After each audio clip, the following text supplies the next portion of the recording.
Linkin Park's Mike Shinoda recently sat down with Noisey to listen to Slayer's 1986 classic album Rain in Blood in full for the first time ever.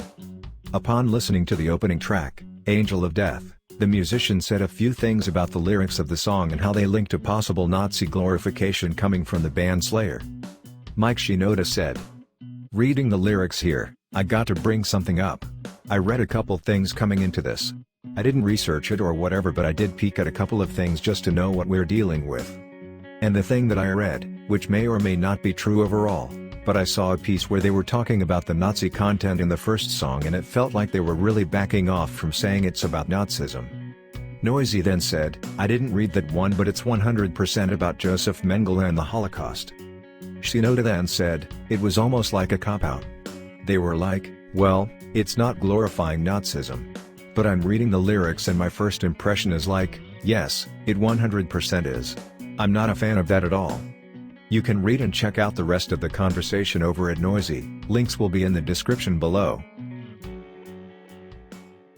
From an archived 1987 interview with NME, we check out what Slayer's Jeff Hanneman said when being asked. "So Jeff, what attracts Slayer to Satanism?" He said, "It provides such extreme lyrics, all that anarchic violence, ripping people apart. We were kinda serious about it when we started, but now it's old hat." "What were you serious about?" "We read a lot from the Satanic Bible. It's not quite the opposite of the normal Bible, a lot of its principles are just about being yourself. If you want to do something you do it, if you want to have affairs you can. But we never hold daily rituals or anything. Slayer are not into Christianity in a big way, but all that talk of read books and worshipping Satan sounds pretty religious to me. Isn't Satanism the same old crap in reverse?" "Yes, it's the same thing. You can get caught up in it just like any religion. What we're attacking, in a roundabout way, is the Christian TV con man. It's unbelievable, the amount of money stolen in the name of Jesus. There are good commercial reasons why the media and the metal industry stay way clear of Satanism, but bands like Metallica, Megadeath and Anthrax just think it's ridiculous. Well, a lot of it is quite ridiculous, but you don't think of it as a pose, it's just something to write about which is way over the top, and is an easy way of offending people." During a recent interview, Slayer guitarist Carrie King talked about censorship, discussing the band's recent live debut in Singapore and being banned to play certain songs by the government due to religious beliefs. He said, "I think religion is just a big farce, and I think people use it as a crutch as opposed to dealing with the problems in their lives." This is what he said. We just played Singapore for the first time. And like the day before we played, we got there, a couple days early, I guess, do some press or whatever. And the night before we played, we found out the government came in and said, "Okay, here's 5 songs, you can't play these songs." And I thought to myself, how oppressed is your country when you're scared of music and you think by us playing this song, things are going to happen to your children? It just doesn't make sense to me. But even in the Western world, like in the States or whatever, you always have problems. Well, in the States, I know in California we had bus benches, we had like advertisements on bus benches, and one city had them all pulled. It blows me away because common sense to me is like, if that offends you, don't look at it. Maybe somebody else won't be offended. And it's just ironic in this day and age, things like that can still happen. Is it still important for a band like Slayer nowadays to offend people? I don't even think we're trying to. I just think, we're making up music that we like and writing about subjects that we like, and it just upsets people. I mean, I knew when we did Jihad that we're going to have to answer for it, and that's okay. But, all the other ones, like I didn't write Cult because I wanted to, I didn't write Cult because I thought, people are just going to say, "Oh, these guys are the devil." Cult is how I feel. I think religion is just a big farce, and I think people use it as a crutch as opposed to dealing with the problems in their life. So, I think a lot of people think that Jihad is something like Angel of Death Part 2. Yeah, people. I knew we're going to get the exact kind of response because it's fresh. People say, "How could you write such a song?" And realistically, it's just like reading the newspaper, but it's got music put on top of it or underneath it. So you got music and you're reading an editorial from, some Muslim country, you know. And because we didn't condemn it, just like we didn't do an Angel of Death, that makes us, you know, Muslim sympathizers, and it's crazy. People got too much time on their hands to think about what Slayer's doing. Just listen to the music and have fun, you know. I think people should be allowed to make their own choice. I think people should think for themselves. I think people should listen to music because they like it, not because they're listening to it to pick things out that are wrong with it. You know, I mean, we're not all adults, but there are children on the planet, and there are people that, you know, shouldn't even be making decisions that do. But you know, I'm all about answering for what I do. You know, like I said about the bus benches, if you don't like music, don't listen to it. If you don't like the TV show, watch another TV show. You know, if you don't like horror movies, go see, you know, go see comedy. You know, there's choices. You don't have to listen to this. It's not like when we put out a record and it's mandatory listening for everyone on the planet. It's not like that. You know, you have a choice.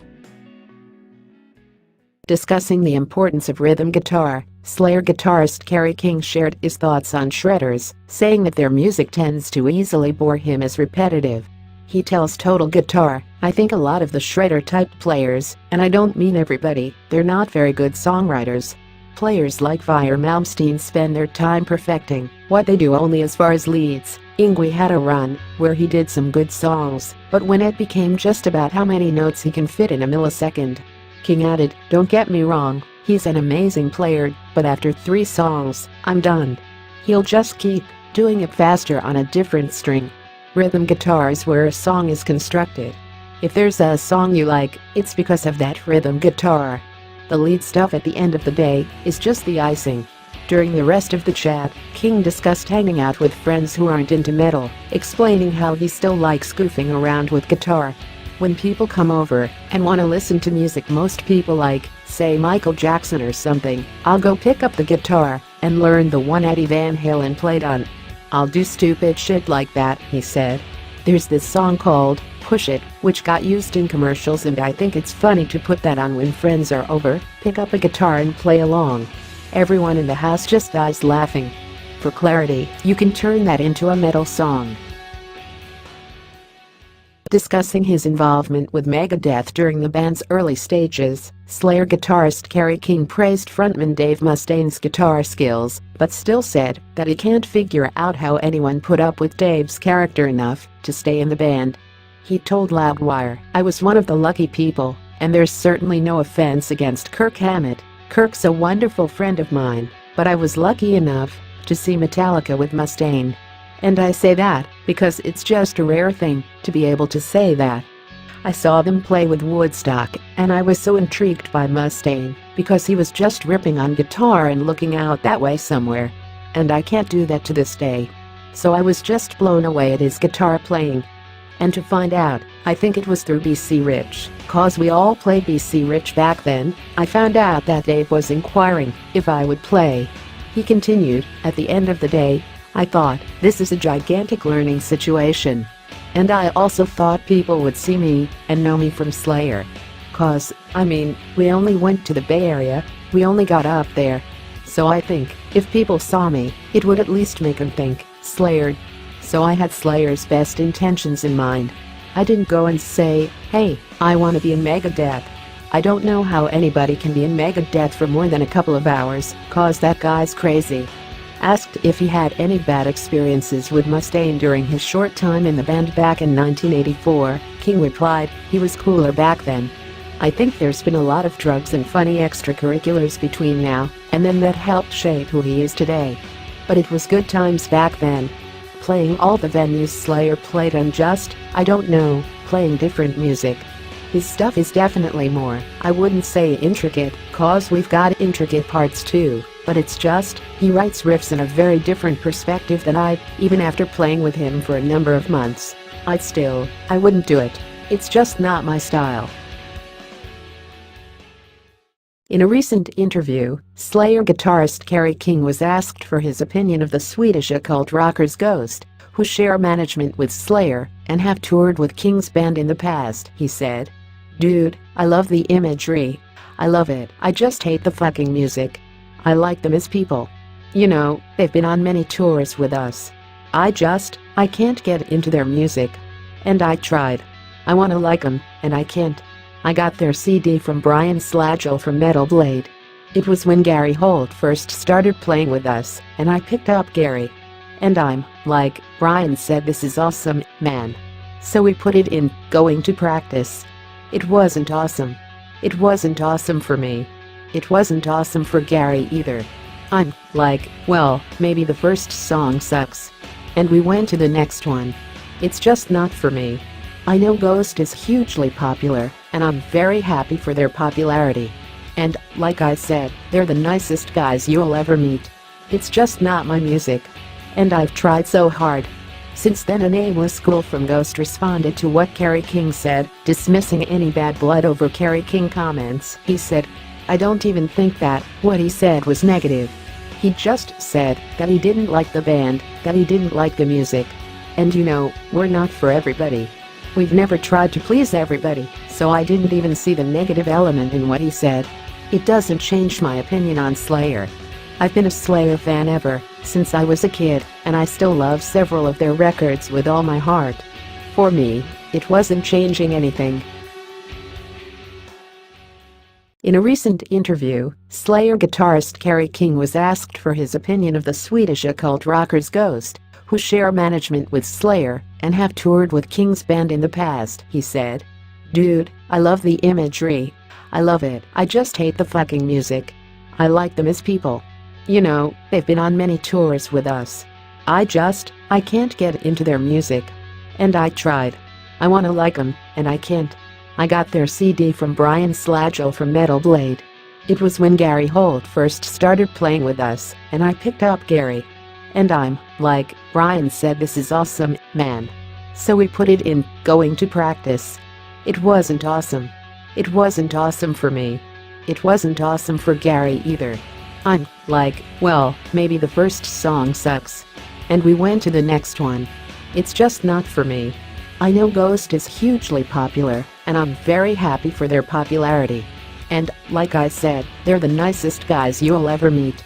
It's just not my music. And I've tried so hard.